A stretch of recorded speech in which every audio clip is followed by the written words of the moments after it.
Okay sir.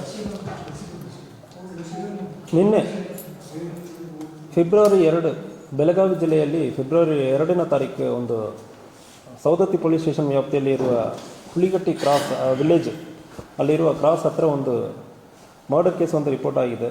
ಈ murder ಕೇಸಲ್ಲಿ victim ಆಗಿರೋರು, ಜೀವಹಾನಿಯಾಗಿರೋರು ಬಸವರಾಜ್ ಪರಪ್ಪ, ಇವರಿಗೊಂದು 49 ವರ್ಷ.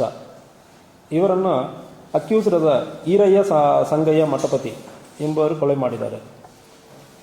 ಈ ಈರಯ್ಯ ಸಂಗಯ್ಯ ಮಠಪತಿ ಅವರ ತಾಯಿಗೂ ಮತ್ತು ಇವರಿಗೂ ಸ್ವಲ್ಪ ಅಕ್ರಮ ಸಂಬಂಧ ಇರುವುದು ಕಂಡುಬಂದಿದೆ. ಬಸವರಾಜಕ್ಕೂ ಈರಯ್ಯ ಸಂಗಯ್ಯ ಅವರ ತಾಯಿಗೂ ಸುಮಾರು 15 ವರ್ಷಕ್ಕೆ ಹಿಂದೆ ಇವರು ಊರಿನಿಂದ ಕರ್ಕೊಂಡು ಹೋಗಿ ಸ್ವಲ್ಪ ಮಹಾರಾಷ್ಟ್ರದಲ್ಲಿ ಇರುವ ಸಂದರ್ಭದಲ್ಲಿ ಅವರ ತಾಯಿಯನ್ನು ಮತ್ತು ಬಿಟ್ಟು ಕಳಿಸಿದ್ದಾರೆ.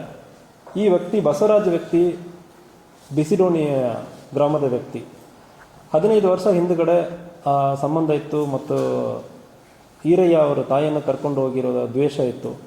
ಸೊ ಅದಾದಮೇಲೆ ಇತ್ತೀಚೆಗೆ ಈ ಬಸವರಾಜ ಬಿಸಿಡೋಣಿ ಗ್ರಾಮದಲ್ಲಿ ಮನೆ ಕಟ್ಟುವುದಕ್ಕೆ ಬರೋ ಸಂದರ್ಭದಲ್ಲಿ ಅವಾಗ ಸಣ್ಣಪುಟ್ಟ ಇಶ್ಯೂಸ್ ಆಗ್ತಾ ಇತ್ತು. ಮತ್ತು ಇವರು ಬಂದು ಇಂತಾಗ ಊರಲ್ಲಿ ಓಡಾಡ್ಕೊಂಡಿರೋ ಸಂದರ್ಭದಲ್ಲಿ ನಮಗೆ ಮರ್ಯಾದೆ ಕಮ್ಮಿ ಆಗ್ತದೆ ಅಂದರೆ ಹೇಳ್ಕೊಂಡು ಜಗಳ ತೆಗೆದಿರ್ತಾರೆ ಇದಕ್ಕೆ ಹಿಂದೆ.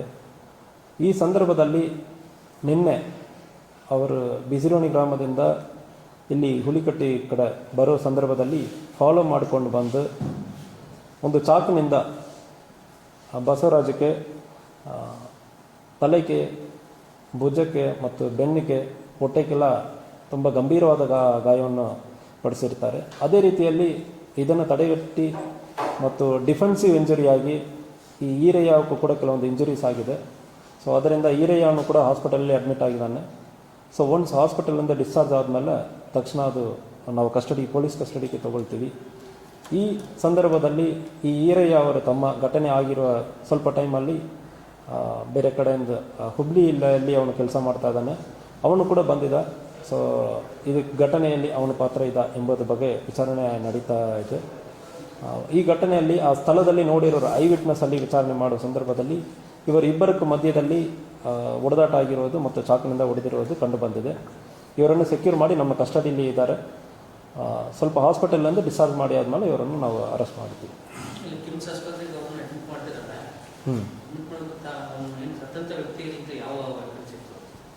ಸೊ ಅವನ ಕಡೆ ಒಂದು ಡ್ಯಾಗರ್ ಅಂದರೆ ಒಂದು ದೊಡ್ಡ ಇದು ಚಾಕು ಥರ ದೊಡ್ಡದು ಪ್ಲಾನ್ ಮಾಡಿಕೊಂಡು ಬಂದಿರುವಾಗಲೇ ಅದು ಅವನ ಕೈಯಲ್ಲಿ ಇರೋದು ಕಂಡು ಬಂದಿರ್ತದೆ. ಸೊ ಯಾವಾಗ ಎಲ್ಲಿಂದ ತೊಗೊಂಡು ಬಂದಿದ್ದಾನೆ, ಇದು ಪ್ಲಾನ್ ಯಾವಾಗಲಿಂದ ಮಾಡಿದ್ದಾನೆ, ಇದ್ರ ಬಗ್ಗೆ ಕೂಡ ವಿಚಾರಣೆ ನಡೀತಾರೆ. ಇಲ್ಲ, ಡಿಫೆನ್ಸಿವ್ ಇಂಜರಿ ಇವನ ಕೈಯಲ್ಲಿ ಇರೋದು ತಗೊಂಡು ಹೊಡೆದಿರೋದು ಕಂಡು ಬಂದಿದೆ. ಸೊ ಒಂದು ವೇಳೆ ಇವನ ಕಡೆ ಯಾವುದೋ ಚಾಕಿದೆ ಅಂದರೆ ಅದು ಕೂಡ ಚೆಕ್ ಮಾಡ್ತೀವಿ.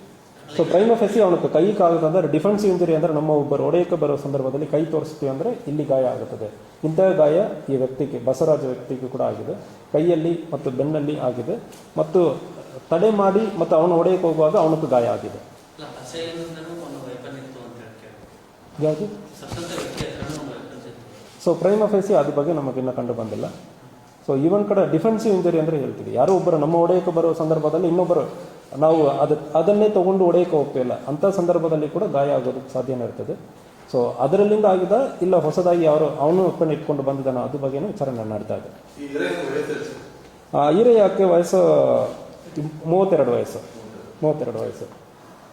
ಸೊ ಇವನ ಸತ್ತ ವ್ಯಕ್ತಿ ಬಸವರಾಜ್ ವ್ಯಕ್ತಿಗೆ ಸುಮಾರು 49 ವರ್ಷ.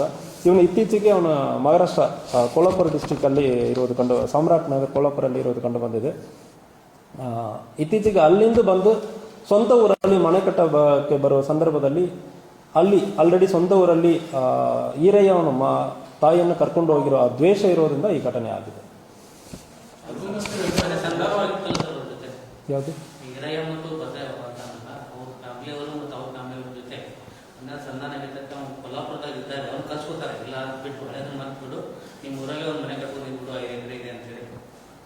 ಸೊ ಫಸ್ಟ್ ಘಟನೆ ಈ ಮರ್ಡರ್ ಕೇಸಲ್ಲಿ ಫಸ್ಟ್ ಘಟನೆ 15 ವರ್ಷಕ್ಕೆ ಹಿಂದೆ ಇವರೆಲ್ಲ ಒಂದೇ ಊರಲ್ಲಿ ಇದ್ದವರು. ಈರಯ್ಯ, ಬಸವರಾಜೆ, ಈರಯ್ಯ ಅವರ ತಾಯಿ ಶಿವವ್ವ ಅಂದರೆ ಹೆಸರು, ಸ್ವರ್ಣ ಅಂದರೆ ಕರೀತಾರೆ.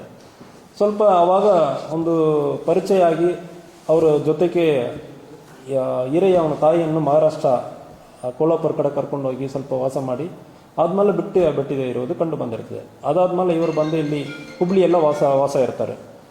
ಈ ಸಂದರ್ಭದಲ್ಲಿ ಇತ್ತೀಚೆಗೆ ಸಂಧಾನನೂ ಆಗಿರೋದಾಗಿ ಹೇಳ್ತಾ ಇದ್ದಾರೆ. ಬಟ್ ಆದರೆ ಆ ಸಂಧಾನದಲ್ಲಿ ಇವನು ಮತ್ತು ಊರಕ್ಕೆ ಬಂದು ಮತ್ತು ಇವನಿಗೆ ತೋರಿಸೋದು ಇವರ ಮಗನಕ್ಕೆ ಸ್ವಲ್ಪ ಈರಯ್ಯಕ್ಕೆ ಅಸಮಾಧಾನ ಆಯಿತು.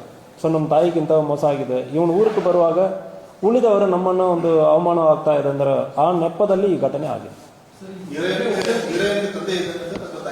ಈರಯ್ಯಕ್ಕೆ ತಂದೆನೂ ಇದ್ದಾರೆ, ಈರಯ್ಯಕ್ಕೆ ತಂದೆ ತಾಯಿ ಇಬ್ಬರು ಇದ್ದಾರೆ. ತಂದೆ ಈರಯ್ಯ ಜೊತೆ ಇದ್ದಾನೆ, ತಾಯಿ ಈರಯ್ಯ ತಮ್ಮನ ಜೊತೆ ಇದ್ದಾರೆ ಹುಬ್ಳಿಯಲ್ಲಿ.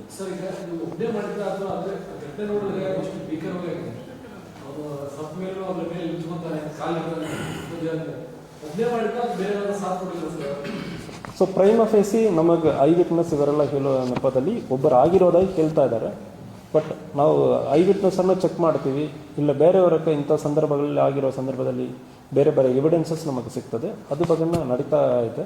ಬಟ್ ಐ ವಿಟ್ನೆಸ್ ಪ್ರಕಾರ ಒಬ್ಬರೇ ಆಗಿರೋದಾಗಿ ನಮಗೆ ತಿಳಿಸಿದ್ದಾರೆ.